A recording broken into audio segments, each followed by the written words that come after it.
First up, we have groomers versus gamers, a particular beloved game, long-standing history amongst gamers. They love this game. I even played a little bit of it back in the day.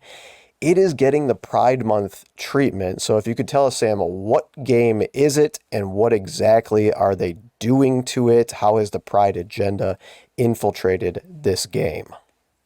Yeah, well, I mean, the game is Call of Duty, which I'm gonna be honest, I never played much. I would play it at like friends' birthday parties and everything, and I'd always get slaughtered. I was never good. I was most of the time I'd be looking at the wrong screen. I'd be up in the right hand corner. I'm looking bottom left. And thinking, "Wow, I'm doing really well." And somebody's like, "Sam, you got killed for the 15th time," and I'm like, "What? Where am I?" So, but it's Happens all Call the of Duty time.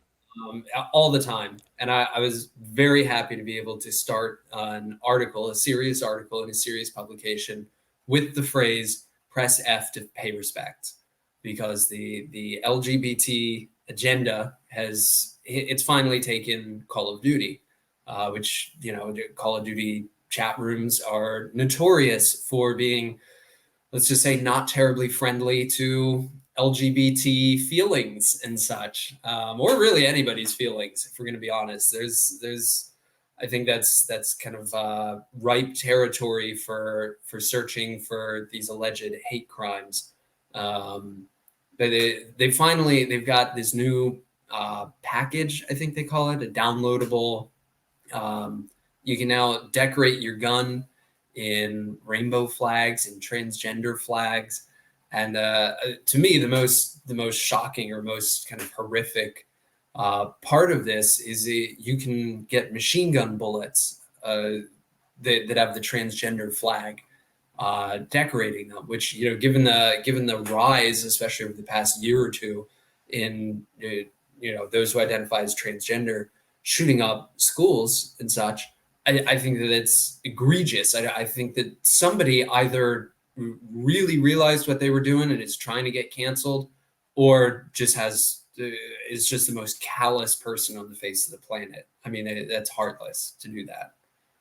Right. Yeah, we've certainly seen a lot of that in the news, and they always try to hide it from us. They try to say, or they try to spin it as, oh, this was sort of a conservative person, a gun-toting person who was going to go shoot up a school somewhere. And then we do a little bit deeper dive into the person's background, and sometimes you even don't even have to do that deep of a dive. We read their manifesto, we look at their lives, and we're like, oh, no, they were actually on the left. So it kind of totally plays against their narrative there. What does this mean for all the young men out there who gravitate towards these types of games? I mean, you point out that young men are sort of at a very early age training for war. What does this mean for all the young men who have now come into their adulthood, and even older teenagers who are playing this game, who are, sort of living out that maybe fantasy, if you will, but it's sort of a good masculine thing. What does this mean for them? But there's the common kind of, I don't know what you call it, a trope joke, um, of the dad, just needing a break, and so he just goes and sits on the toilet for 20 minutes. Maybe he really has to use the bathroom, maybe he doesn't. This would be like if the stuff that you're trying to get a break from follows you into the bathroom. You sit down on the toilet, and suddenly, there's dirty dishes in the bathtub, and there's, laundry on the floor, and you're like, oh, come on, like, I'm trying to get away from this. It's the same idea. We've had these, and I think that this has not gotten enough attention, because there's so much attention, not wrongly placed, but there's so much attention placed on the disappearance of women's spaces. The transgenders being allowed into women's locker rooms, into women's bathrooms, taking over women's sports. And that is concerning, because women are vulnerable in a way that men are not. They're particularly vulnerable to men in a way that men are not, biological men, which is trans women or whatever they're calling it. And so that needs to be defended. But what also needs to be defended is men's spaces and boys' spaces, because the men are the ones who are going to have to do the defending, And it's this disappearance and this feminization of these spaces, which is really where it started, with trying to feminize these spaces and turn boys' games, boys' activities, everything. I remember a TV ad. I don't remember even what product it was for, but it was, two little boys having a sword fight with sticks in the backyard at a barbecue, and one of them gets hurt. One of them falls off the top of the play set or whatever and bangs up his arm. And one of the moms just shrugs and says, "Oh, boys will be boys," and she's kind of the villain of the piece. The other mom is like, "Oh my gosh, no, you poor thing. Boys shouldn't be fighting. They should be, they should learn to like love each other and take care of one." Boys are going to fight. Okay. It's just and at the end of the day, you want boys to fight. At the end of the day, you want boys who can fight, who will fight. And especially with this new threat posed to women by transgenderism and all that, and the increase of kind of warped masculinity and absence of masculinity, you want men who can fight, and so you're going to need the boys out with sticks and swords and all that stuff.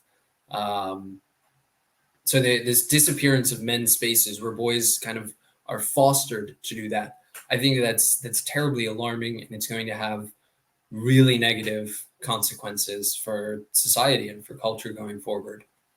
Yeah, you're right. It's really that preparing of young men at a very young age, even from toddler years, to do something that they could be called upon to do, certainly in explicit sense in war, but also just fighting the daily battles that come with just trying to live out our faith in a secular world. It reminds me of a funny story of the kid falling off the playset type of thing. I have a few boys myself, and yeah, we let them play. We let them, to a certain degree, a measured sense, fight. And it's funny, they turn everything into a gun, no matter what it is. You give them a broom, they turn it into a gun. It's everything's guns for them, and which is fine. And then we have one daughter, and she turns even guns, the boys' toy guns, into vacuum cleaners. So Oh, go that's fun. figure. Yeah, yeah. We have a toy rifle, and she's vacuuming with it. So I go remember figure. when I was a kid, my initially at a very young age, my mom didn't want me playing with guns till I was like older, and she eventually gave up on that idea when she gave me, I was 2, 3, sitting in a high chair. She gave me a plate of toast, and I chewed the toast into the shape of a pistol and started just firing with it. It's Oh my inevitable, gosh. is my point. It's inevitable. It's not unnatural. It's not unhealthy, and it is necessary. I know you also appreciate the first season of True Detective. I've been introducing my wife to it because she hadn't seen this previously, and I love there's that line in there where Woody Harrelson's character asks Matthew McConaughey's, "Do you think we're bad men?" And he responds, he says, "I don't care. It doesn't make a difference. The world needs bad men. We keep Mm. the other bad men from the door." From the You need door. men who are powerful. You need men who are dangerous. Who are capable of doing, to some extent, awful things in order to protect the world from those who would do those awful things without any kind of a moral compass.